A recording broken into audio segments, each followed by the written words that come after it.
dapat meron ka sa crypto, meron ka sa stock, meron ka sa property, meron ka sa business. Dapat diversified. And that is how the rich are doing it. Man, name me one billionaire right now that is only earning from one industry. Wala. You can name me one. Wala. Even they themselves diversify in different industry.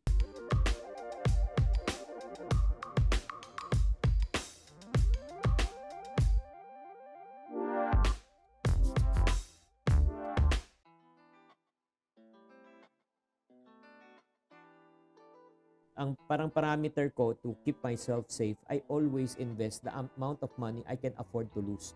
Like for example, out of my investable fund, sample lang, let's give a number.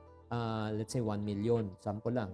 And 10% nun, I can afford to lose 100,000.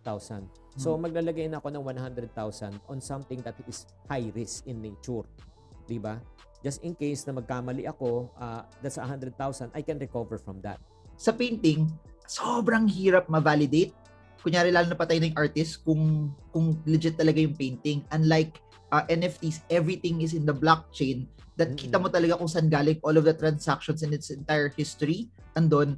And then, kung sino man yung artist, in perpetuity, may royalties siya doon. Unlike sa traditional ones, pag nabenta na ng original artist yun, wala na. He doesn't get any benefit from any future sale. Sa NFTs, artists now have the chance also to earn on their hard-earned work. Kasi nangyayari, pag binenta mo ng say 5,000 pesos yung work mo, tapos after 10 years, 1 million na pala siya. Wala na benefit yung artist doon. Kaya nga, I do believe NFT will be the next Bitcoin for me.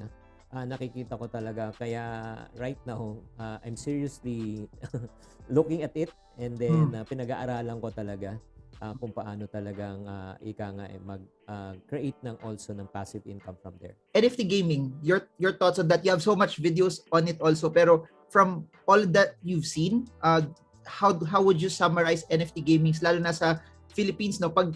When I'm talking to a lot of cryptocurrency people from other countries, they already know that Axie Infinity, that's a Filipino thing. From the inside naman, what's your take on all of this? Not just Axie, but the whole entire NFT gaming landscape. Yung sa NFT gaming naman, I would like to tell people, I made those videos based on requests of people to do a explainer videos. I'm not there to endorse any NFT games. I'm not paid to do that, by the way. Not even one of those companies I made a parang explainer videos. Yeah, never did I, because I do not endorse. That's number one. And ever since I started my career, I'm always an educator.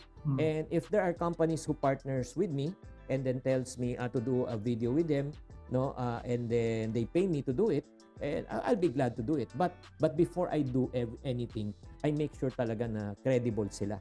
To endorse, or not really endorse, but to do a product review. So with regards to yung sa mga NFT games na napapanood nyo sa mga videos ko, na sinasabi ko, pinapaliwanag ko lang how it works. Pero hindi ko sinasabi, oy, mag-invest kayo, pumasok kayo. As a matter of fact, parati ko nga sinasabi sa last part, sa start ng video, this is not an endorsement and I'm not endorsing any of these games. And yung sa last part, if you want to invest or start doing this, you must invest at your own risk because I will not endorse this. You know why? Simple lang naman eh. Hindi naman ako may-ari ng kumpanya. That's number one. Hindi ako magbe-benefit. Number two, pag kumita, yung mga mag-i-invest, hindi naman ako kikita. Diba? At kung malugi, ako pa masisisi. Diba? Kaya never will I endorse any company or products or NFT games. Do you see it as something sustainable already now that as people are playing it, or parang this will also be just a parang fad lang, katulad ng mga it's a game eh. So every game may mga bago na pumapalit doon from time to time. Ang pinaka-perfect example for me na talaga, I can say it is ingenious or genius talaga. In the sense na parang sa GCash, and I have to say this. Yung GCash na economy, 'di ba? Ang galing ng ginawa nila eh. Una, it's pera padala. Kasi dream ko 'yan eh, dati pa 'yan, vision ko 'yun eh. Na sinasabi ko, ang hirap naman magpadala ng pera, ang hirap tumanggap. Sana umabot sa time na sending a text lang to a number you will already receive the money. Why are we making it so difficult? And that dream came true. Di ba? Through GCash, Paymaya, or other form of ano. And aside from that, ang ginawa ng GCash, it doesn't end there. Hindi sila nag-end sa sending and receiving of money. Gumawa na sila ng pati meron na silang G-Invest, meron silang G-Protect. Grabe talaga, sinabi ko. Ang utak talaga nitong mga langmago to. Alam mo langmago? Magulang. At saka takmau. Alam mo yung takmau? Mautak. Hindi na talaga lalabas ang pera mo sa G-Invest pag pumasok kasi umiikot na sa economy. Pagbayad ng kuryente, bills, and everything. Sabi ko, genius yan. No? And likewise, ang isang weakness ng nakikita ko ng Filipinos is they spend so much time in game playing and buying skins, buying wala namang income. Pero right now, na-convert ng mga NFT. Kaya para sa akin talaga, it's a genius idea. However, okay, disclaimer na naman tayo, di ba? In any company, no, there are what we call as good companies and bad companies. Yep. Di ba? So the one that will tell the difference kung tatagal ba tong mga kumpanyang ito is kung paano nila pinapatakbo ang negosyo nila, paano ba nila sinusustain yung economy ng yung play-to-earn games nila. Yun, hindi natin magagaranti. To everyone watching this, no, kahit anong pag-usapan namin dito, please do your due diligence because it's your money, it's your responsibility. No one will work hard for your money more than you. So, kahit anong marinig nyo, please study it. You mentioned about GCash and because of GCash, yung stock ng Globe has gone up from 1,900, nag 3,200 yan over a span of a few weeks, and that was primarily because GCash is now starting to earn money. Cryptocurrency market is in the forefront. Should people be sleeping on the stock market or should they still place equal amounts of time, effort, capital also to learn it? Because katulad ng Globe, may opportunity pa rin eh. Ako, babalik na naman ako sa principle na syempre that we learn, especially I've always hear it from you, diversification. Ako, parati ko sinasabi sa mga tao, never put your eggs in one basket. If there's one thing that you and I have learned during this pandemic is you and I cannot afford to have only one source of income. If that is your main source of income, if that industry is affected, you're done. And likewise, when it comes to investment, you cannot only invest in the stock market. You cannot only, sige, naka-stock market ka, diversified ka with so many companies. Pero alam mo naman, pag sinabi mo stock, di ba, lahat yan, di ba? Sabay-sabay yan. Lahat. Sige, naka-invest ka sa cryptocurrency. Diversified ka, meron kang ADA, meron kang Bitcoin, meron kang Dogecoin, meron kang Ethereum. Diversified. Alam mo naman, pag gumalaw si Bitcoin, babaksak lahat. So, ang ibig sabihin nito, dapat meron ka sa crypto, meron ka sa stock, meron ka sa property, meron ka sa business. Dapat diversified. And that is how the rich are doing it. Man, name me one billionaire right now that is only earning from one industry. Wala. You can name me one. Wala. Even they themselves diversify in different industry. Diba? Different. Just in case. Diba? Tamaan yung isa, may sasalo na iba. There's an event happening a few days from now which will talk about cryptos and stocks. Can you tell us more about that also para sa mga taong who want to attend and then learn all of this in one go? Alam mo, has been our heart, desire, Marvin and me, na talagang to help people to be educated before you get into any form of investment. Again, parang yan eh. It pains me, honestly, to see people getting into investment blind. Instead of making money, they lose money. Instead of profiting, they get scammed. Masakit yan, masakit. Kasi once upon, in my time, na-scam na rin ako eh. Na yun parang, or nag-invest na rin ako na hindi ko alam, na malaki na wala sa akin. I always tell people, especially in investment, listen, experience is the worst teacher in investment because it's painful and costly.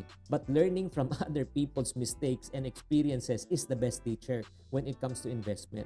So if you are interested to learn how to grow and protect your money in stock market and in cryptocurrency, mark this on your calendar, September 25. That will be from 2 p.m. up to 7 Saturday with 30 days replay to via Facebook Live. Private group to. This is a paid event. This is not a free event. Why? We want really to qualify people who are really serious. Serious to learn. And syempre, we have invited yung mga top experts like si Artie Lopez, crypto, investor for 7 years. Marvin will talk about stock market. And si Emma De Parin will talk about trading kasi iba naman investing sa trading sa crypto. And si Colin Goltra will talk about naman economics ng cryptocurrency. And yours truly, I will be talking about how to protect strategies, and also yung pinaka best part na ituturo ko talaga yung yung investment portfolio ko. I-reveal ko sa event na ito. That will be on September 25 from 2 p.m. to 7 p.m. 5 hours straight to. So if you want to know more about it, all you need to do is just go to the link of Marvin. Okay, may Marvin, and you will get a 10% discount. 10% discount courtesy of Marvin. And the investment here is very affordable. Naka-early bird pa rin tayo ngayon sa 999 pa rin as of right now. Pero pag malapit na yung date, magiging 1999 na siya. So may 10% discount ka, magiging 800 plus. Guys, to those watching this, yung Chinkee Tan portfolio reveal, para sa akin, doon, sulit na yun. We'll have a glimpse of at paano yung mga kalakaran ng mga sobrang yaman na tao sa Pilipinas. So, doon pa lang, that's worth, para sa akin, worth the price of admission already. 18 months na tayong into a lockdown. Any final words for people to end 2021 financially strong? Let me encourage you, number one, never lose hope. That's number one. Number two, be willing to adjust and adapt. Why? Things are not getting better, but it's getting worse. March, we're averaging around 5,000 to siguro 5,000 to 7,000 cases per day. But as of 2021, September, we're averaging around 20,000. So we're back not only to zero, but negative. So, and the next, we may never know until when will this end. Diba? Kaya mas maganda na mag-isip na tayo.